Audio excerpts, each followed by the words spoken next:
बिस्मिल्लाहिर्रहमानिर्रहीम। Welcome to my YouTube channel online tuition with Muskan Mala.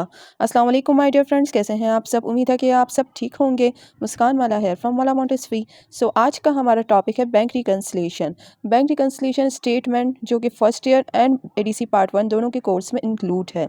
Reconciliation का मतलब क्या होता है? री मीन्स होता है अगेन, ठीक है, ये तो आप जानते ही होंगे। री मीन्स होता है किसी चीज़ या किसी काम को अगेन करना, ठीक है। एंड कंसलिएशन मीन्स होता है चेक करना, ठीक है, यानी कि re means again and conciliation means check करना, किसी चीज़ को दोबारा चेक करना। और बैंक के मीन्स तो आप जानते ही हैं। बैंक रिकन्सिलिएशन स्टेटमेंट क्या होता है, ये क्यों बनाई जाती है, ये हम बाद में समझेंगे। पहले हम चलते हैं एग्जाम्पल की तरफ। जब आप ये एग्जाम्पल समझ जाएंगे तो आपको ईजिली से बैंक रिकन्सिलिएशन स्टेटमेंट समझ आ जाएगा और इसका पर्पज़ भी क्लियर हो जाएगा। सो सपोज यू ओपन और run a company, you deal with bank. Suppose कर लीजिए कि आपने एक कंपनी ओपन की है या फिर आप एक कंपनी चला रहे हैं, ठीक है, कंटिन्यू है आपका कंपनी का वर्क, तो आपको बैंक के साथ डील करना ज़रूरी होगा, ठीक है। या फिर आप अपने पैसे बैंक में डिपॉजिट करवाएंगे, समटाइम्स आपके कस्टमर आपके पैसे डिपॉजिट करवाएंगे, ठीक है। सो बैंक से आपकी पेमेंट भी हो सकती है, कस्टमर भी समटाइम्स हमारी पेमेंट जो होती है वो डायरेक्ट बैंक में कर देते हैं, ठीक है। तो इसकी कुछ एग्जांपल देखते हैं। जैसे फॉर एग्जांपल डिपॉजिट मनी करनी है हमें बैंक में, ठीक है, विड्रॉल करनी है हमारी मनी, यानी कि फिर से हमें पैसों की ज़रूरत है तो हमने फिर से हमारे बैंक से पैसे निकाले, ठीक है। या फिर आपने क्या करा, किसी कस्टमर ने डायरेक्ट आपके पैसे बैंक में डलवा दिए, या फिर कोई पेमेंट आपकी बैंक के ज़रिए हुई, ये सारी हमारी बैंक के साथ डीलिंग होती है, ठीक है। तो अब जब हम ये डीलिंग करते हैं तो हम दो तरफ इसकी रिकॉर्ड होता है, ठीक है। एक तरफ आप खुद अपने पास रिकॉर्ड कर रहे होते हैं, ठीक है, कि मैंने बैंक में इतने पैसे डाले, इतने पैसे निकाले, अब मेरा ये बैलेंस होना चाहिए।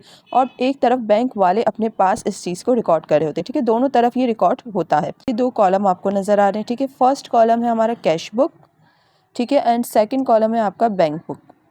कैश बुक का जो कॉलम है वो होता है कंपनी रिकॉर्ड, ठीक है, इसमें कंपनी अपना सारा रिकॉर्ड करती है। और बैंक बुक का जो कॉलम है, बैंक बुक या पासबुक जिसे हम कहते हैं, वो होता है बैंक का रिकॉर्ड, ठीक है, जिसमें बैंक सारी रिकॉर्ड करती है। कैश बुक कंपनी रिकॉर्ड और बैंक बुक बैंक रिकॉर्ड।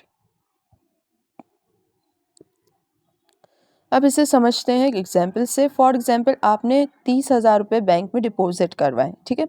आपने अपने पास लिख लिया कि मैंने 30,000 रुपये बैंक में डिपॉजिट करवाए, मेरे 30,000 रुपये बैंक में मौजूद है। बैंक वालों ने भी अपने पास लिख लिया कि इस क्लाइंट के 30,000 बैंक में आए हैं, ठीक है, और इनका बैलेंस है 30,000। दोनों तरफ 30,000 बैलेंस है, ठीक है। अब आपने क्या किया, 10,000 विड्रॉ कर लिया, किसी भी मतलब कोई भी पर्पज़ के लिए आपको पैसों की ज़रूरत पड़ी तो आपने 10,000 निकलवा लिए।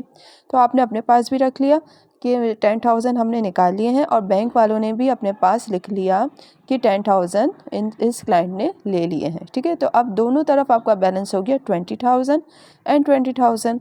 बैलेंस सेम है तब तक तो ठीक है, ठीक है, बैलेंस सेम होना ज़रूरी है, ठीक है। और ये बार बार हम चेक करते रहते हैं, रिकन्साइल्स करते रहते हैं कि हमारा बैलेंस सेम है या नहीं, ठीक है। अब नेक्स्ट आपने क्या किया, आपके कस्टमर ने क्या क्या डिपॉजिट करवाए। आपके कस्टमर ने कुछ अमाउंट डिपॉजिट करवाई बैंक में, ठीक है, डायरेक्टली। फॉर एग्जांपल उन्होंने डिपॉजिट करवाए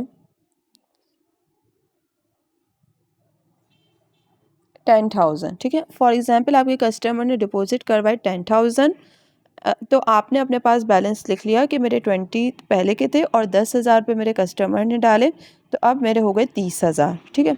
लेकिन बैंक ने किसी वजह से, किसी एरर की वजह से बैंक वो अपने पास रिकॉर्ड नहीं कर पाई, ठीक है। अब वो क्या एरर्स होते हैं, ये क्या प्रॉब्लम होती है जिसकी वजह से बैंक ने रिकॉर्ड नहीं किया, ठीक है, ये मैं आपको नेक्स्ट वीडियो में समझाऊंगी। तमाम एरर्स हम लाइन से समझेंगे कि कौन कौन से एरर्स होते हैं जिसकी वजह से कैश बुक और बैंक बुक के बैलेंस में डिफरेंस आता है, ठीक है। और उससे बैलेंस करना, उसे सेम बैलेंस करना बहुत ज़रूरी है, तो वो हम नेक्स्ट वीडियो में समझेंगे। अभी आपको बैंक रिकन्सिलिएशन का इंट्रो आई होप समझ आ गया होगा कि दो तरह के अकाउंट होते हैं, एक कैश बुक कंपनी रिकॉर्ड, एक बैंक बुक या पासबुक बैंक रिकॉर्ड, ठीक है। दोनों ट्रांजैक्शन सेम होती है, दोनों तरफ रिकॉर्ड की जाती है, ठीक है, और दोनों का बैलेंस होना बहुत ज़्यादा ज़रूरी है। जो चीज़ आपने अपने पास नोट डाउन की वही बैंक में मौजूद होना ज़रूरी है, जो चीज़ बैंक ने अपने पास नोट डाउन की वही आपके पास होना इम्पॉर्टेंट है, और दोनों का बैलेंस होना ज़रूरी है। सम टाइम्स ऐसा होता है कि कुछ एरर्स कैश बुक की तरफ आ जाते हैं जिसकी वजह से बैलेंस अनबैलेंस हो जाता है। सम टाइम्स कुछ एरर्स बैंक में आ जाते हैं जिसकी वजह से क्या होता है, दोनों का बैलेंस अनबैलेंस हो जाता है। ठीक है, तो आई रियली होप आपको समझ आ गया होगा कि बैंक रिकन्सिलिएशन स्टेटमेंट किसे कहते हैं और ये करना क्यों ज़रूरी है। Thank you.